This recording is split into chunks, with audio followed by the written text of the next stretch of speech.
खबर आ रही है, नीट के बहाने प्रधानमंत्री मोदी पर असदुद्दीन ओवैसी ने निशाना साधा। एग्जाम वॉरियर से सरकार ने जंग छेड़ दी है। 24 लाख बच्चों का भविष्य बर्बाद किया गया। ओवैसी ये बड़ी बातें कह रहे हैं। तो बड़ी खबर सामने आ रही है नीट एग्जामिनेशन को लेकर। अब प्रधानमंत्री नरेंद्र मोदी पर ओवैसी का निशाना सामने आया और कहा है कि इस पूरे मामले में 24 लाख बच्चों का भविष्य सरकार द्वारा बर्बाद किया गया है और नेशनल टेस्टिंग एजेंसी को भी बर्बाद कर दिया गया। आरोप लगा रहे हैं असदुद्दीन ओवैसी बीजेपी सरकार पर।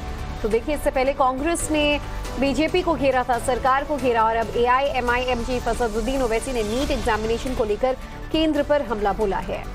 बड़ी बात यह है कि जहां एक तरफ इस मामले पर सियासत हो रही है, दूसरी तरफ यह मामला सुप्रीम कोर्ट में भी लगातार सुना जा रहा है। और कल की सुनवाई में सुप्रीम कोर्ट ने बहुत तल्ख टिप्पणी की थी। सुप्रीम कोर्ट ने कहा था कि 0.01% भी अगर गड़बड़ी है तो उसे बर्दाश्त नहीं किया जाएगा।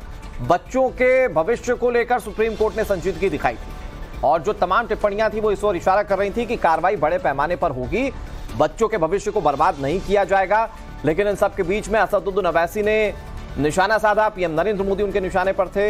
एग्जाम वॉरियर्स से जंग छेड़ दी गई है, ये असदुद्दीन ओवैसी कह रहे हैं। वो कह रहे हैं कि 24 लाख बच्चों का भविष्य बर्बाद किया गया और उसके लिए उन्होंने नेशनल टेस्टिंग एजेंसी को भी निशाने पर लिया।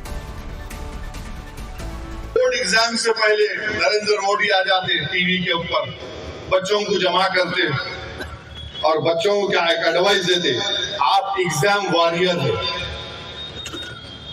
अरे कौन से एग्जाम के वॉरियर है मोदी जी? असल जंग तो आपने इन बच्चों पे छेड़ दी अपनी तरफ से, इनके मुस्तकबिल को आपने बर्बाद कर दिया। एनडीए बकवास है, उसका जो हेड है वो आरएसएस का संगी है मध्य प्रदेश का।